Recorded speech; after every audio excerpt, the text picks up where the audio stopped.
Hello guys, welcome back to the channel. In today's video, I'm going to show you where you can find the Riddle bubble location to unlock this emote in Heartopia during the modular street festival event update. Okay, you need to find the Riddle bubble to get this confused shop owner emote, guys. And I'm going to show you where you can find the bubble. You need to go to the central square right here.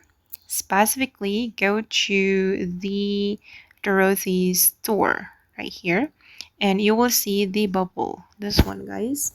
And if we want to get the emote, we need to pop the bubble. Let me use my vehicle to climb so we can pop the bubble. Right, guys. I need more times. Oh my god, guys. It's so hard. I've been trying so many times to climb, but it's difficult. But at least here, I've already shown you the Riddle bubble location.